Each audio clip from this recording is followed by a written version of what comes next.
তাপমাত্রার পারদ বেড়েই চলেছে। তৃতীয় দফায় আবারও সারা দেশে 3 দিনের হিট অ্যালার্ট জারি করেছে আবহাওয়া অফিস। আজ বাগেরহাটের মোংলায় সর্বোচ্চ তাপমাত্রা 41.6 ডিগ্রি সেলসিয়াস রেকর্ড করা হয়েছে। চলমান তীব্র দাবদাহ বেশ কিছুদিন অব্যাহত থাকবে এবং তাপমাত্রা আরও বেড়ে তা অতি তীব্র দাবদাহে রূপ নিতে পারে বলে জানিয়েছে রাষ্ট্রীয় সংস্থাটি। এদিকে দাবদাহে দুর্বিষহ শ্রমজীবী মানুষের জীবন কমেছে আয়। তীব্র রোদে আমসহ বিভিন্ন ফলের গুটি ঝরে যাওয়ার শঙ্কায় আছেন চাষিরা। বিস্তারিত জানাচ্ছেন রফিকুল ইসলাম। দাবদাহে পুড়ছে দেশ। দিন যতই যাচ্ছে তাপমাত্রার পারদ যেন ততই ঊর্ধ্বমুখী। অতিরিক্ত গরমে জনজীবন এখন বিপর্যস্ত। তাপমাত্রার এই বৈরিতায় সবচেয়ে বেশি বিপাকে খেটে খাওয়া মানুষ। রোদে শরীরে জ্বলনি ধরলেও পেটের দায়ে রাস্তায় বের হতে হচ্ছে তাদের। আগে তবু 700-800 টাকা ইনকাম করতাম সারাদিনে, এখন সারাদিনও 500 টাকা ইনকাম করতে পারতেছি না। খুব সমস্যা, মানে যে একবারে কুলানি কঠিন, কামায় কাজই নাই, আর কি মানুষ তো লোক বাড়ায় না। চলমান দাবদাহে বেশিরভাগ সময় ঘরবন্দি থাকছেন নগরবাসী, যার ফলে যাত্রী সংকটে আয় কমেছে উবার, রিক্সা ও অটো চালকদের। সংসার চালানোই এখন বড় দায় তাদের। গরমের জন্য তো মানুষ ঘর থেকে কম বেরোয়, যাদের প্রয়োজন বেশি তারা তো বেরোয়, কিন্তু যাত্রী অনেকই কম। আগে ইনকাম ভালো হতো, এখন অনেক মানুষের চাকরি চলে গেছে, বাইকের উপর নির্ভরশীল অনেক মানুষ, যার জন্য যাত্রীর চেয়ে বাইকের সংখ্যা বেশি। অতিরিক্ত গরমে সড়কে পথচারীর সংখ্যা কমায় ফুটপাতের দোকানগুলো বন্ধ। যারাও পসরা সাজিয়েছেন ক্রেতা সংকটে তাদেরও কাটছে অলস সময়। দোকান না খুললে পারি না, কারণ পেটের দিয়ে খুলতে হবে, তো খোলার পরে তেমন একটা বেচা কেনা হয় না। আমরা এখন বর্তমানে লসে আছি। এদিকে তীব্র দাবদাহে চুয়াডাঙ্গা, মেহেরপুর ও যশোর সহ বিভিন্ন জেলায় জনজীবন হাঁসফাঁস অবস্থা। গরমজনিত রোগের কারণে হাসপাতালে বাড়ছে রোগীর সংখ্যা। গুটি ঝরে যাওয়ায় আম ও লিচু সহ বিভিন্ন ফসলের ফলন নিয়ে শঙ্কায় কৃষকরা। আবহাওয়া অফিসও দিতে পারেনি কোনো সুখবর। বলছে সহসায় কমবে না গরমের তীব্রতা। তাপপ্রবাহ আমাদের যেটা গত 3 দিন যে পূর্বাভাস ছিল, আজকে সকাল 9:30 সেটা আবার আপডেট করা হয়েছে। সেটা আরও 3 দিন সেটা বর্ধিত করা হয়েছে এবং এপ্রিল মাস জুড়ে আমাদের সারা দেশে মোটামুটি তাপপ্রবাহ থাকতে পারে। কিছু এলাকা হয়তো বা তাপপ্রবাহে ঢুকতে পারে, আবার তাপপ্রবাহের আওতার বাইরে চলে যেতে পারে যদি আমাদের তাপমাত্রা কমে আসে। এদিক সেদিক হতে পারে, প্লাস মাইনাস, তেমন একটা পরিবর্তন হওয়ার সম্ভাবনা নেই। যেহেতু তাপপ্রবাহ চলছে সারা দেশে, সেটা হয়তো বা তীব্র আকারও ধারণ করতে পারে। আপাতত সেটা তীব্র অবস্থায় আছে, অথবা অতি তীব্র হতে পারে যদি তাপমাত্রা 42 বা তার বেশি হয়। স্বস্তির আবহাওয়ার জন্য অপেক্ষা করতে হবে কালবৈশাখী ঝড় কিংবা ভারী বৃষ্টিপাতের। রফিকুল ইসলাম, RTV, ঢাকা। প্রখর রোদ আর তীব্র গরমে তৃষ্ণা মেটাতে অনেকেই পান করে ফুটপাতের লেবু, আখ ও ফলের শরবত। কিন্তু এসব অস্বাস্থ্যকর শরবত পানে তাৎক্ষণিক শান্তি পেলেও ঘটতে পারে বিপদ। চিকিৎসকদের আশঙ্কা, টাইফয়েড, ডায়রিয়া ও জন্ডিস সহ পানিবাহিত নানা রোগ ছড়াতে পারে এসব শরবত। বিস্তারিত জানাচ্ছেন নাজির ফরাইজি। গ্রীষ্মের খরতাপে ঘামে ভিজে শরীর যখন ক্লান্ত, ওষ্ঠাগত প্রাণকে শান্ত করতে তখন ঠান্ডা পানি খুঁজে সবাই। আর সেই সুযোগ কাজে লাগাতে ব্যস্ত ফুটপাতের ভ্রাম্যমাণ শরবতের দোকানি। লেবু কিংবা ফলের শরবত পান করে ক্লান্তি দূর করার চেষ্টা করে অনেকে, কেউ বা আবার বেছে নেয় আখের শরবত। গরম বাড়ায় রাজধানীর বিভিন্ন স্থানে বেড়েছে এমন দোকানের সংখ্যা। গরমে লেবুর শরবতটা খাইতে আসি, শরীরের কারণটা কম লাগে। তীব্র গরমটা পড়তেছে, মানে থাকা যাচ্ছে না, এই জন্য আমাদের গলাটা অনেক শুকিয়ে গেছে, এই জন্য আমরা শরবতটা খেলাম আর কি। আমি খাইছি, অত্যন্ত পিপাসা লাগছে তাই। কিন্তু ফুটপাতের এসব শরবত কতটা স্বাস্থ্যসম্মত আর এতে ব্যবহার করা পানি ও বরফই বা কতটা নিরাপদ? হ্যাঁ, রিস্কা দিয়ে খোলা নিয়ে আসছি, কিন্তু ওইখানে এটা ধুলে পরিষ্কার হয়ে যায়। আইসক্রিমে তৈরি হয় বরফটা দিয়া। বিশেষ না হলে আপনারা দেখতে পারেন আমার সাথে, বা আপনারা নিজে যা দেখতে পারেন হাতের বরফের দোকানে। ওরা কোনো মাছের বরফ বিক্রি করে না, ওরা শুধু আইসক্রিমের বরফে তৈরি করে। শাহবাগ ও আশপাশের দোকানগুলো হাতিরপুল বাজারের যে দোকান থেকে বরফ আনে সেখানে নেই শরবতের জন্য আলাদা বরফ। মাছ, মৃতদেহ সংরক্ষণ সবই হয় একই বরফে।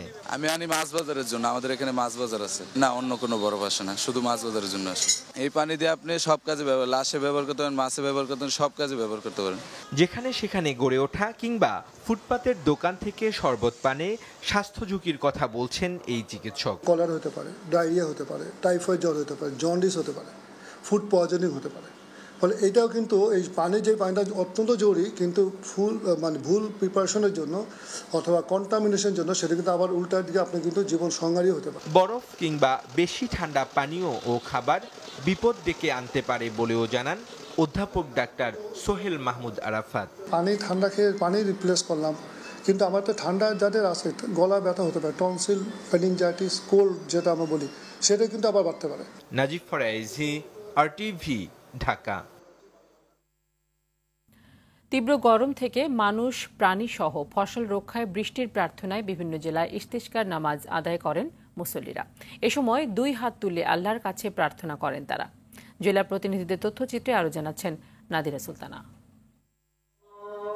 তাপদাহ থেকে বাঁচতে বৃষ্টির প্রার্থনায় বরিশাল নগরীতে নামাজে অংশ নেন বিভিন্ন শ্রেণী পেশার মানুষ। অনাবৃষ্টির কারণে আজকে আমাদের বিভিন্ন লোক অসুস্থ হয়ে পড়ছে, এমনকি মারাও যাচ্ছে। আল্লাহ পাক যেন আমাদেরকে রহমতের বৃষ্টি দান, আল্লাহ তাআলা যেন আসমান থেকে তার রহমতের বৃষ্টি নাজিল করে। রাজশাহী নগরীর 13 খাদিয়ায় নামাজ আদায় করেন মুসল্লিরা। চাঁপাইনবাবগঞ্জেও বৃষ্টির জন্য ফরিয়াদ করেন শতাধিক মুসল্লি। তীব্র তাপদাহ থেকে জনজীবন ও ফসল রক্ষায় বৃষ্টির কামনা করে রংপুরে নামাজ আদায় করেন শত শত মুসল্লি। পঞ্চগড় কেন্দ্রীয় ঈদগাহ মাঠে নামাজের পর আল্লাহর কাছে প্রার্থনা করা হয়। নামাজ শেষে বিশেষ মোনাজাত করা হয়েছে কুড়িগ্রামের ভুরুঙ্গামারীতে। তাপদাহ থেকে রক্ষা পেতে দিনাজপুর ও জয়পুরহাটের পাঁচবিবিতে নামাজ পড়েন মুসল্লিরা। আল্লাহর কাছে আমরা সবাই কান্নাকাটি করলাম, আল্লাহ যেন আমাদেরকে বৃষ্টি দিয়ে আমাদের এই অশান্ত পরিবেশকে যেন শান্ত করে। কঠিন রৌদ্রের কারণে গাছপালা তরুলতা জ্বলে যাচ্ছে, ক্ষেত খামারে পানি নাই। মেহেরপুরের গাংনীতে নামাজে বিভিন্ন বয়সের মুসল্লিরা অংশ নেন। মুন্সিগঞ্জে নামাজ শেষে আল্লাহর কাছে বৃষ্টির জন্য প্রার্থনা করা হয়। বৃষ্টির জন্য বিশেষ নামাজ আদায় করা হয়েছে নওগাঁর সাপাহারে। আমাদের পাপের ফসলের জন্য আজকে মহান আল্লাহ তাআলা আমাদের প্রতি নারাজ হয়ে গেছে। সেই রাসূল সাল্লাল্লাহু আলাইহি সাল্লামের সুন্নাতকে উজ্জীবিত করার জন্য আজকে এই সুন্নাহ নামাজ পড়লাম। নামাজ শেষে আল্লাহর রহমত কামনায় মোনাজাত করা হয় পিরোজপুর রাঙামাটিতে। মানুষ, গাছপালা, ফসল, পশু পাখি কঠিন এই তাপদাহ থেকে পরিত্রাণ পেতে নামাজ আদায় করা হয় নড়াইলে। গোপালগঞ্জ ও নাটোরের 4টি উপজেলায় নামাজ অনুষ্ঠিত হয়। তাপদাহ থেকে মুক্তি ও বৃষ্টির প্রার্থনায় দোয়া করা হয় পটুয়াখালীতে। এই রৌদ্র থেকে বাঁচার জন্য শান্তির বৃষ্টি কামনা করি।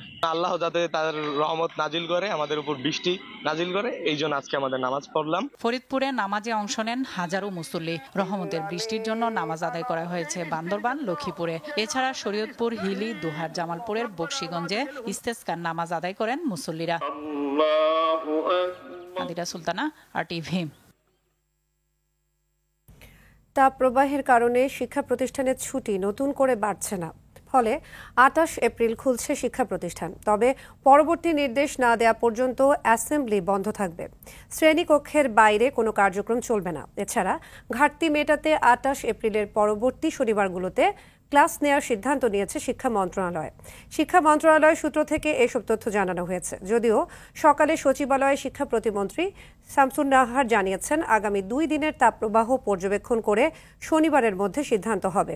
ঈদুল ফিতর ও নববর্ষের ছুটি শেষে গত 21 এপ্রিল শিক্ষা প্রতিষ্ঠান খোলার কথা ছিল, কিন্তু প্রচণ্ড গরমের কারণে ছুটি 1 সপ্তাহ বাড়ানো হয়।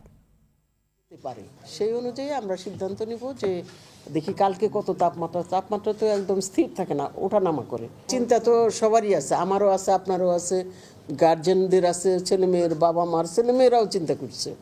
এটা থাকবেই, কিন্তু আমাদের দেশের আবহাওয়া সম্বন্ধে তো বুঝতে হবে আমরা কিভাবে করতে পারি। এটা তো যদি সবার মধ্যেই থাকবে, এটা কোনো কিছু না। যুদ্ধকে না বলতে বিশ্ব নেতাদের প্রতি আহ্বান জানিয়েছেন প্রধানমন্ত্রী শেখ হাসিনা। তিনি বলেন, যে কোনো প্রকারের আগ্রাসন ও নৃশংসতার বিরুদ্ধে কথা বলতে হবে। আলোচনার মাধ্যমেই সমস্যার সমাধান সম্ভব। থাইল্যান্ডে অনুষ্ঠিত জাতিসংঘের এশীয় ও প্রশান্ত মহাসাগরীয় অঞ্চলের অর্থনৈতিক ও সামাজিক কমিশন UNESCAFের 80তম অধিবেশনে যোগ দিয়ে এসব কথা বলেন প্রধানমন্ত্রী। মিয়ানমারের সামরিক সংঘাতে রোহিঙ্গা প্রত্যাবাসন বিলম্বিত হওয়ায় এই অঞ্চলের নিরাপত্তায় হুমকি তৈরি করেছে বলেও জানান শেখ হাসিনা। রুহুল আমিন তুহিনের রিপোর্ট। থাইল্যান্ডের ব্যাংককে জাতিসংঘের এশীয় ও প্রশান্ত মহাসাগরীয় অঞ্চলের অর্থনৈতিক ও সামাজিক কমিশন ইউএন স্ক্যাপ এর ৮০তম অধিবেশনে যোগ দিয়ে উদ্বোধনী অনুষ্ঠানে বক্তব্য দেন প্রধানমন্ত্রী Sheikh Hasina. Bangladesh has no option but to invest heavily in climate resilience. এশীয় ও প্রশান্ত মহাসাগরীয় অঞ্চলের সহযোগিতা, উন্নয়ন ও সংকট সমাধানে জোর দেন প্রধানমন্ত্রী। মিয়ানমারের সহিংসতা ও রোহিঙ্গা সংকট নিরসনে এ অঞ্চলের নেতাদের তৎপরতা দ্বিগুণ করার তাগিদ দেন Sheikh Hasina. The Rohingya repatriation process is also getting delayed. মিয়ানমারের সাম্প্রতিক সামরিক সহিংসতায় রোহিঙ্গা প্রত্যাবাসন বিলম্বিত হচ্ছে। এতে আমাদের এ অঞ্চলে অত্যন্ত নিরাপত্তা ঝুঁকি তৈরি হয়েছে। মিয়ানমারের সংকট সমাধানে আসিয়ানকে আহ্বান জানাচ্ছি। আমাদের অবশ্যই দ্রুততম সময়ে রোহিঙ্গাদের নিরাপদ প্রত্যাবাসন নিশ্চিত করতে হবে। রোহিঙ্গাদের সমস্যার উৎপত্তি মিয়ানমারে, এর সমাধানও রয়েছে মিয়ানমারে। সংকট সমাধানে যত দেরি হবে ততই আঞ্চলিক সংযোগ, ঐক্য ও সমৃদ্ধি ভণ্ডুল হবে। এ বিশৃঙ্খলাকে শৃঙ্খলায় ফিরিয়ে আনতে আমাদের দ্বিগুণ তৎপরতা দরকার। বঙ্গবন্ধু কন্যা বিশ্ববাসীকে যুদ্ধের বিরুদ্ধে রুখে দাঁড়ানোর আহ্বান জানান। বলেন, আলোচনার মাধ্যমেই সংকট সমাধান সম্ভব। স্থায়ী উন্নয়নের পূর্ব শর্ত হল শান্তি ও নিরাপত্তা বজায় থাকা। আমাদের অবশ্যই আলোচনার মাধ্যমে আঞ্চলিক সমস্যার সমাধান করা প্রয়োজন। সার্বভৌমত্ব ও আঞ্চলিক অখণ্ডতায় পারস্পরিক সমঝোতার মাত্রা হওয়া উচিত। আমাদের অবশ্যই যে কোনো প্রকার সহিংসতা ও নৃশংসতার বিরুদ্ধে কথা বলতে হবে এবং যুদ্ধকে না বলতে হবে। বাংলাদেশ জাতিসংঘ মহাসচিবের নতুন শান্তি এজেন্ডার পক্ষে সমর্থন দিয়েছে। New agenda for piece. পরে প্রধানমন্ত্রী অধিবেশনে বাংলাদেশ বুথ ঘুরে দেখেন। এরপর সম্মেলনের সাইডলাইনে শেখ হাসিনার সঙ্গে সৌজন্য দেখা করেন স্কেপ এর চেয়ারপারসন আর্মিডা সালসিয়া আরিস জাবান। রুহুল আমিন তুহিন, RTV, ঢাকা। গণতান্ত্রিক ধারাবাহিকতা অক্ষুণ্ণ রাখতে যে কোনো মূল্যে আসন্ন উপজেলা পরিষদ নির্বাচন সুষ্ঠু করতে হবে বলে মন্তব্য করেছেন প্রধান নির্বাচন কমিশনার কাজী হাবিবুল আওয়াল। সকালে নির্বাচন ভবনে জেলা প্রশাসক ও পুলিশ সুপারদের সাথে আইনশৃঙ্খলা বিষয়ক সভা, ভোটারদের নির্বিঘ্নে ভোট দেওয়ার পরিবেশ নিশ্চিত করতে ডিসি, এসপিদের নির্দেশ দেন সিসি। শাকিলা করিমের রিপোর্টে দেখুন বিস্তারিত। উপজেলা পরিষদ নির্বাচন সুষ্ঠু করতে বৃহস্পতিবার নির্বাচন ভবনে মাঠ প্রশাসনের সাথে আইন শৃঙ্খলা বিষয়ক সভার আয়োজন করে নির্বাচন কমিশন। সভায় স্বরাষ্ট্র ও জনপ্রশাসন মন্ত্রণালয়ের শীর্ষ কর্মকর্তা, পুলিশ প্রধান, সারা দেশের জেলা প্রশাসক, পুলিশ সুপার ও নির্বাচন কর্মকর্তারা অংশ নেন। সভাপতিত্ব করেন প্রধান নির্বাচন কমিশনার কাজী হাবিবুল আওয়াল। সেই জন্য আমরা আজকে আপনাদের এখানে আমন্ত্রণ জানিয়েছি। স্বাগত বক্তব্যে ভোটারদের নির্বিঘ্নে ভোট দেওয়ার পরিবেশ বজায় রাখতে পুলিশ কর্মকর্তাদের নির্দেশ দেন প্রধান নির্বাচন কমিশনার। নির্বাচনটা যাতে অবাধ হয়, যারা ভোটার তারা যেন এসে নির্বিঘ্নে ভোট প্রদান করে আবার নির্বিঘ্নে বাড়ি ফিরে যেতে পারেন, এই বিষয়টার উপর আপনাদের দৃষ্টি রাখতে হবে। গণতান্ত্রিক ধারাবাহিকতা অক্ষুণ্ণ রাখতে যে কোনো মূল্যে সুষ্ঠু নির্বাচন করানোর নির্দেশ দেন সিইসি। যদি এই ক্ষেত্রে আমরা ব্যর্থ হই তাহলে আমাদের যে গণতন্ত্রের যে অগ্রযাত্রা সেটাও ক্ষুণ্ণ হয়ে যেতে পারে। পরে সুষ্ঠু নির্বাচনের জন্য মাঠ পর্যায়ে প্রশাসনের প্রস্তুতি, সহযোগিতা নিয়ে আলোচনা হয়েছে। প্রতিটি উপজেলায় 2 থেকে 4 প্লাটুন বিজিবি মোতায়েন ও ইউনিয়ন প্রতি 1 জন করে ম্যাজিস্ট্রেট নিয়োগ করা হবে বলেও জানান নির্বাচন কমিশন সচিব। বছর উপজেলার নির্বাচনে ইউনিয়ন পর্যায়ে আমরা নির্বাহী ম্যাজিস্ট্রেট নিয়োগ দেওয়ার সিদ্ধান্ত হয়েছে এবং প্রত্যেকটি উপজেলায় 2 থেকে 4 প্লাটুন বিজিবি সদস্য মোতায়েন করা হবে। এছাড়াও আইনশৃঙ্খলা রক্ষার জন্য যদি কোনো জেলায় অতিরিক্ত জনবলের প্রয়োজন হয় সেটাও নির্বাচন কমিশন দিতে সম্মত হয়েছে। 3 ঘণ্টাব্যাপী অনুষ্ঠিত সভা শেষে পুলিশ প্রশাসনের কোনো কর্মকর্তা গণমাধ্যমের সঙ্গে কথা বলেননি। শাকিলা করিম, RTV, ঢাকা। শিক্ষার্থীদের অবরোধ ও বিক্ষোভের মধ্যে চট্টগ্রাম প্রকৌশল ও প্রযুক্তি বিশ্ববিদ্যালয় চুয়েট অনির্দিষ্টকালের জন্য বন্ধ ঘোষণা করা হয়েছে। হল ছাড়তে বলা হয়েছে শিক্ষার্থীদের। এ ঘটনায় শিক্ষার্থীরা আরও ক্ষুব্ধ হয়ে ওঠেন। বর্তমানে উত্তেজনা বিরাজ করছে ক্যাম্পাসে। বাস, মোটরসাইকেলের মুখোমুখি সংঘর্ষে চুয়েটের 2 শিক্ষার্থী নিহত হওয়ার ঘটনায় উদ্ভূত পরিস্থিতিতে বিশ্ববিদ্যালয় বন্ধ ঘোষণা করল কর্তৃপক্ষ। বিস্তারিত মৌসুমী রহমানের রিপোর্টে। 22 এপ্রিল বিকেলে চট্টগ্রাম কাপ্তাই সড়কে বাস ও মোটরসাইকেলের সংঘর্ষে চুয়েটের 2 শিক্ষার্থীর মৃত্যু হয়। এরপর থেকেই সড়ক অবরোধ করে আন্দোলনে নামে শিক্ষার্থীরা। 10 দফা ঘোষণা করে শিক্ষার্থীরা আন্দোলন চালিয়ে যেতে থাকে। নিহত 2 শিক্ষার্থীর পরিবারকে 2 কোটি টাকা করে ক্ষতিপূরণ দেওয়ার দাবি জানায় তারা।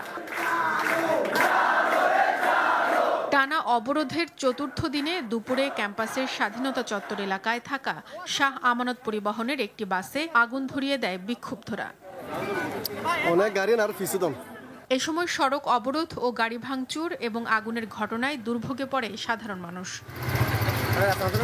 চুয়েট উপাচার্যের সভাপতিত্বে একাডেমিক কাউন্সিলের সভা হয়। সভায় অনির্দিষ্টকালের জন্য বিশ্ববিদ্যালয় বন্ধ এবং বিকেল 5টার মধ্যে ছাত্রদের ও শুক্রবার সকাল 9টার মধ্যে ছাত্রীদের হল ত্যাগের নির্দেশ দেওয়া হয়।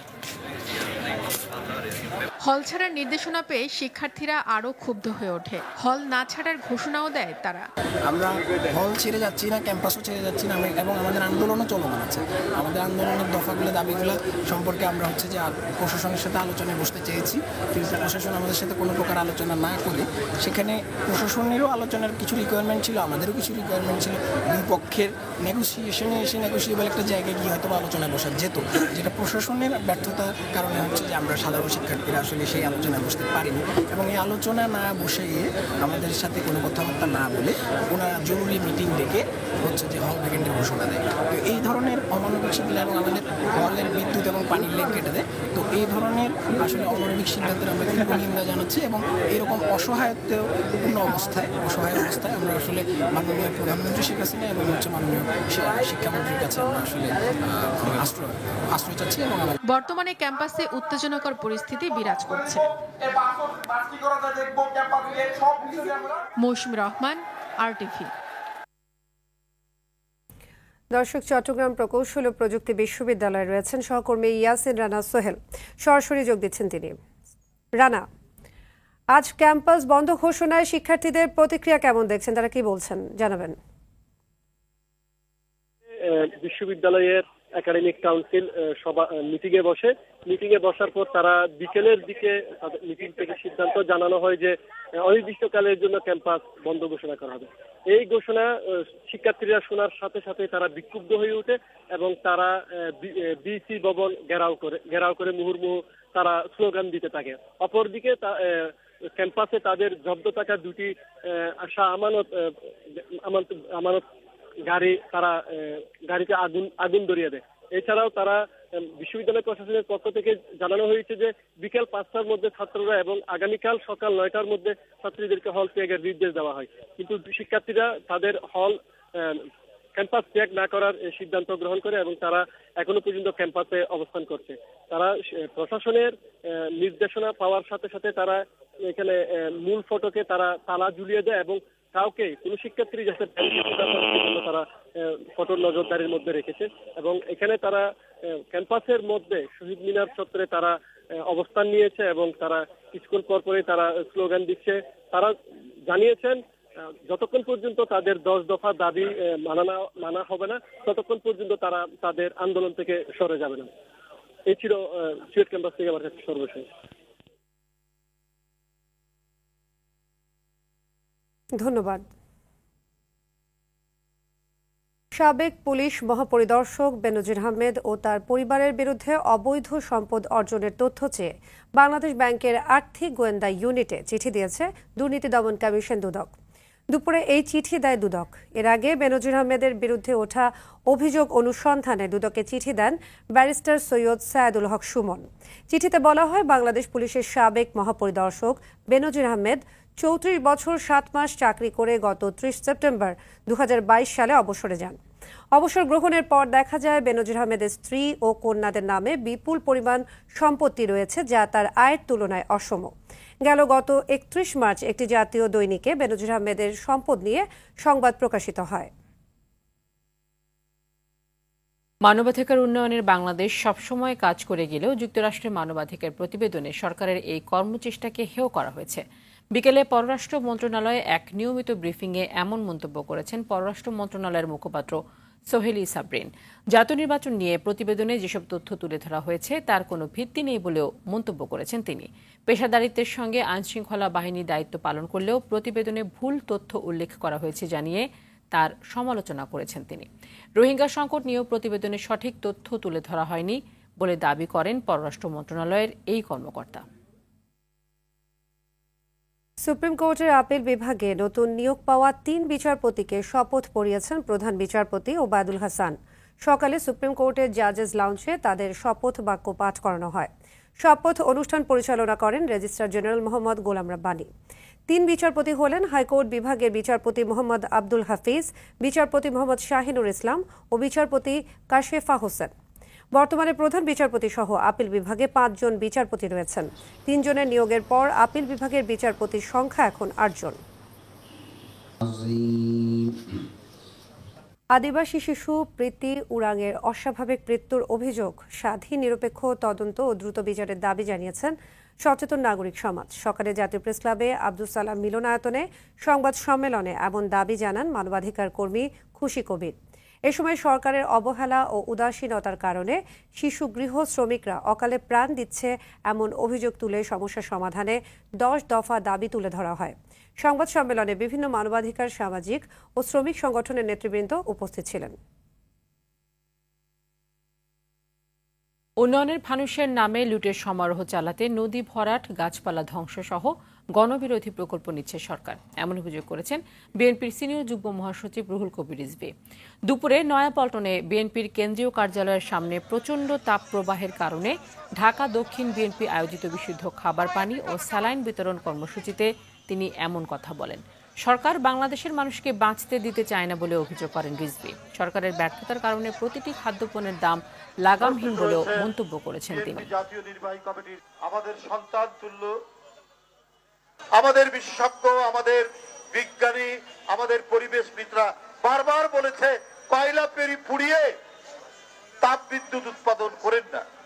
সরকারকে বারবার বলেছে, কিন্তু উন্নয়নের ফানুষের নামে টাকা লুটের যে মহা আয়োজন, মহা সমারোহ চলছে, বারবার মানুষ বলেছে যে রামপাল বিদ্যুৎ কেন্দ্রে কয়লা পুড়িয়ে পড়েন না, কারণ আমাদের স্বাস্থ্য, আমাদের নিঃশ্বাস প্রশ্বাসের অক্সিজেন হচ্ছে আমাদের সুন্দরবন। মিয়ানমার থেকে পালিয়ে এসে বাংলাদেশে আশ্রয় নেওয়া দেশটির 288 জন সেনা ও বিজিপি সদস্যকে ফেরত পাঠানো হয়েছে। সকাল 6টার দিকে কক্সবাজার শহরের নুরিয়াছড়া বিআইডব্লিউটিএ জেটি ঘাটে বাংলাদেশের একটি বেসরকারি জাহাজে তোলা হয় তাদের। এরপর গভীর বঙ্গোপসাগরে অবস্থানরত মিয়ানমারের বড় জাহাজে করে তারা সে দেশের উদ্দেশ্যে যাত্রা করে। এ সময় বাংলাদেশ ও মিয়ানমার সরকারের প্রতিনিধিরা উপস্থিত ছিলেন। এর আগে বান্দরবানের নাইক্ষ্যংছড়ি থেকে বিজিবির হেফাজতে কঠোর নিরাপত্তায় জেটিঘাটে আনা হয় বাংলাদেশে আশ্রয় নেওয়া বিজিপি ও সেনা সদস্যদের। এদিকে গতকাল একই ঘাট দিয়ে দেশে ফেরেন মিয়ানমারে দীর্ঘদিন কারাবন্দী থাকা 173 বাংলাদেশি। মাদ্রাসাগুলোতে ভয়াবহ আকার ধারণ করেছে বলাৎকারের ঘটনা। শিক্ষকদের ঘৃণ্য মানসিকতার শিকার হচ্ছে অসহায় শিশুরা। ভুক্তভোগীরা জানিয়েছেন কর্তৃপক্ষের কাছে অভিযোগ দিয়েও প্রতিকার মেলে না এসব ঘটনায়। শিক্ষাবিদরা বলছেন অসাধু শিক্ষকদের অপকর্ম রোধে এগিয়ে আসতে হবে সচেতন শিক্ষকদেরকেই। শিক্ষা প্রতিষ্ঠানে যৌন হয়রানি নিয়ে সুফিয়ান ফারাবির ধারাবাহিকের আজ দেখুন দ্বিতীয় পর্ব। ক্যামেরা ছিলেন রুহুল আমিন। একজন মাদ্রাসা শিক্ষার্থীকে জোর করে বিছানায় নিয়ে যাচ্ছেন সিরাজগঞ্জ জামিয়া দারুল উলুম বেতুয়া মাদ্রাসার বহিষ্কৃত প্রিন্সিপাল মাওলানা মাহমুদুল আলম।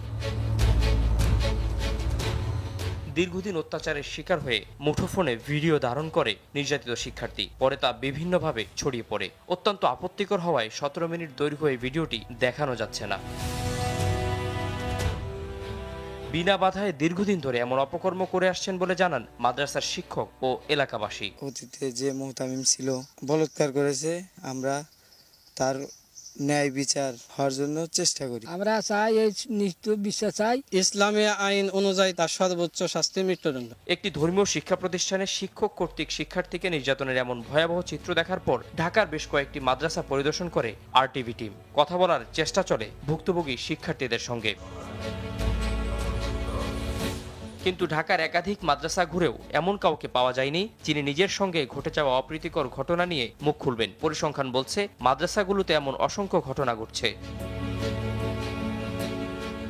টানা কয়েকদিন অনুসন্ধানের পর হঠাৎ একটি ফোন কল আসে আমাদের কাছে। নিজের নাম, পরিচয় ও চেহারা গোপন রেখে বর্ণনা দিতে চান শিক্ষক কর্তৃক নির্যাতিত হওয়ার ঘটনা। আমার সাথে কি হয়েছে ওটা মোবাইলে ভিডিও করে রাখেন, এটা আমি বুঝাই কেমনে আমার সাথে যে কি কি কাহিনী হয়েছে ওই জায়গার ভিতরে। আমার যে এই জায়গায় ওই জায়গায় হাত দিয়েছে, আমার যে ওনার সাথে থাকতে বলছে, আমার রুম আছে, আমার সহপাঠী আছে, আমি ওইখানে না থেকে ওনার সাথে থাকুন কোনো প্রশ্ন আসে না থাকার। এই ভুক্তভোগী জানালেন প্রতিটি মাদ্রাসাতেই এমন অপ্রীতিকর ঘটনার সম্মুখীন হতে হয়েছে তাকে, কিন্তু মুখ খোলেননি কখনোই। এছাড়া অভিযুক্ত শিক্ষককে বাঁচাতে মাদ্রাসা কর্তৃপক্ষ সর্বদাই সরব থাকেন। হয়তো এই মাদ্রাসায় 2 বছর পড়াশোনা করছি, ওই মাদ্রাসায় 3 বছর পড়াশোনা করছি, তো যার ভিতরে না একটা কাহিনী বের হয়েছে। ঢাকার একটি মাদ্রাসায় দীর্ঘদিন ধরে হাদিস পড়ান বয়োবৃদ্ধ মাওলানা মহিউদ্দিন রাব্বানী। বলেন এ সকল ঘটনায় বিব্রত হতে হয়, তবে কঠোর হচ্ছেন মাদ্রাসার পরিচালকেরা। প্রতিষ্ঠানের তুলনায় এটার হারটা অনেকই কম। ছাত্ররা যেখানে থাকবে শিক্ষকরা সেখানে থাকবে না, শিক্ষকরা আলাদা জায়গা থাকবেন, এটা আমরা মনিটরিং করি। বিশেষজ্ঞরা মনে করেন সর্বত্রই ছড়িয়েছে নোংরা মানসিকতা। আলাদা নন মাদ্রাসার শিক্ষকরাও, তবে প্রকৃত ধর্মীয় শিক্ষকদেরই এসব বন্ধে নিতে হবে পদক্ষেপ। প্রকৃত শিক্ষক আছে যারা, তারা তো এই ধরনের নিপীড়নে তারা নিজেরাও খুবই উদ্বিগ্ন।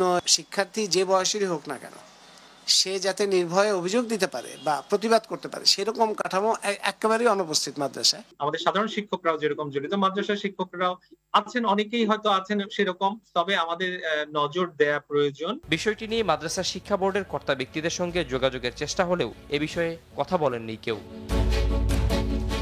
সুফিয়ান ফারাবি, RTV, ঢাকা। সব ক্ষেত্রে পুলিশের সতর্ক অবস্থান থাকবে বলে জানিয়েছেন ডিএমপি কমিশনার হাবিবুর রহমান। দুপুরে রাজধানীর রাজারবাগে পুলিশ বার্ষিক প্রতিযোগিতার সাংস্কৃতিক অনুষ্ঠানে তিনি কথা বলেন।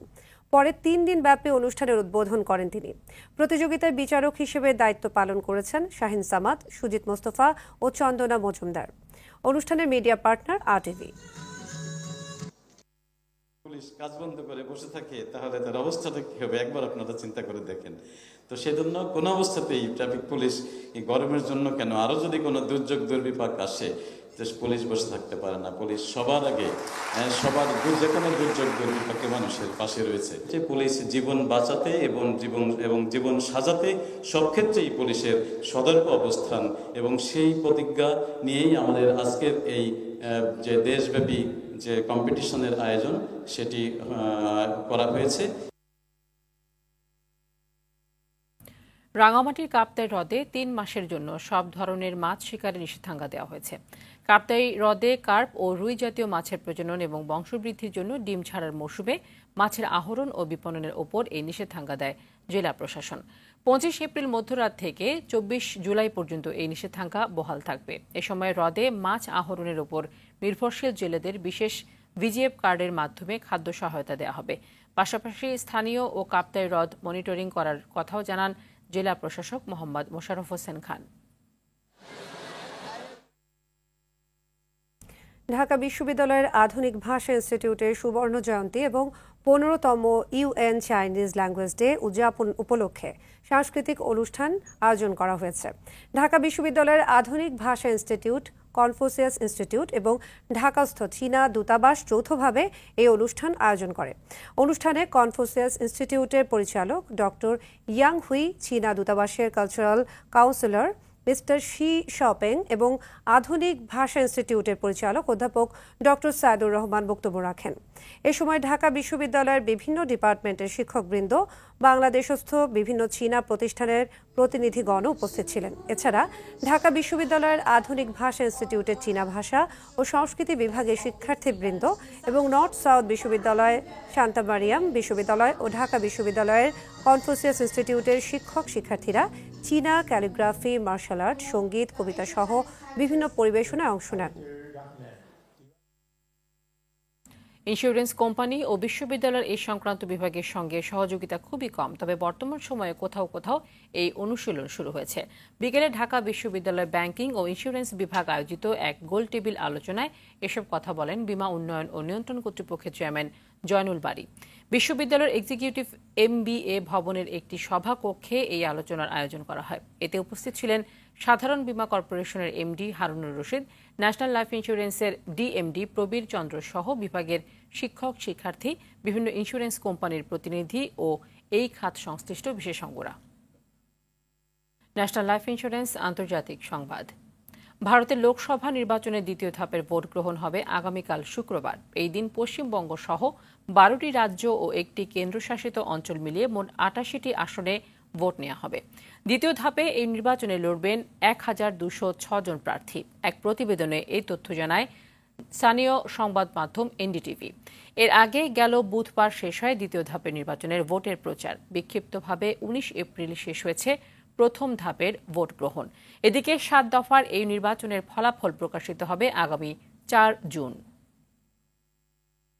ফিলিস্তিনের গাজায় ইসরায়েলি হামলায় আরও 79 ফিলিস্তিনি নিহত হয়েছে। এতে করে উপত্যকাটিতে নিহতের মোট সংখ্যা ছাড়িয়ে 34,250 জনে গেছে। বুধবার এক প্রতিবেদনে এই তথ্য জানায় আল জাজিরা। এদিকে গাজায় নাসের ও আল শিফা হাসপাতালে ইসরায়েলের ধ্বংসযজ্ঞে গণকবরের বিষয়ে নিন্দা জানিয়েছে জাতিসংঘ। তবে ইসরায়েলের প্রতিরক্ষা বাহিনী IDF গণকবর দেওয়ার কথা অস্বীকার করেছে।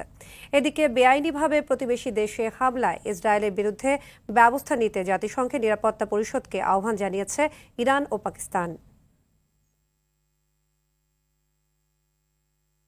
এবার ক্রিকেট সিরিজে এগিয়ে যাওয়ার লড়াইয়ে চতুর্থ T20-তে রাতে মুখোমুখি হবে স্বাগতিক পাকিস্তান ও সফরকারী নিউজিল্যান্ড। লাহোরের গাদ্দাফিয়া স্টেডিয়ামে ম্যাচটি শুরু হবে বাংলাদেশ সময় রাত 8:30টায়। এর আগে সিরিজের প্রথম ম্যাচটি বৃষ্টিতে পণ্ড হয়ে যায়।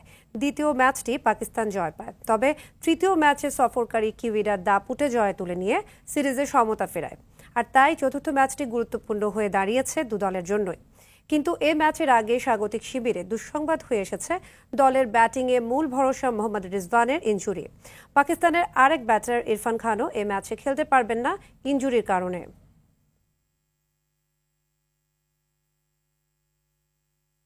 চট্টগ্রামের ঐতিহ্যবাহী জব্বারের বলি খেলার 115তম আসরে চ্যাম্পিয়ন হয়েছেন কুমিল্লার বাঘা শরীফ।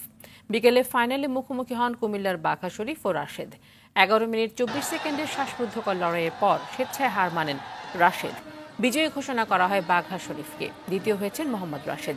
এর আগে প্রথম সেমিফাইনালে মুখোমুখি হয়ে রাঙামাটির সৃজন চাকমাকে হারিয়ে ফাইনালে যান রাশেদ। দ্বিতীয় সেমিফাইনালে রাসেলের প্রতিপক্ষ ছিলেন বাঘা শরীফ। এর আগে বলি খেলার এইবারের আসর থেকে নিজেদের নাম প্রত্যাহার করে নেন তরিকুল ইসলাম জীবন ও শাহজালাল বলি।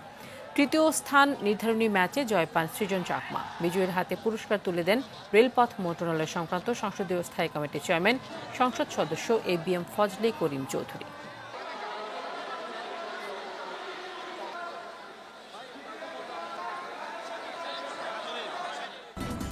সন্ধ্যা সংবাদ এই পর্যন্তই। সবশেষ সংবাদ জানতে যে কোনো মোবাইল ফোন থেকে 24141 নম্বরে ডায়াল করুন।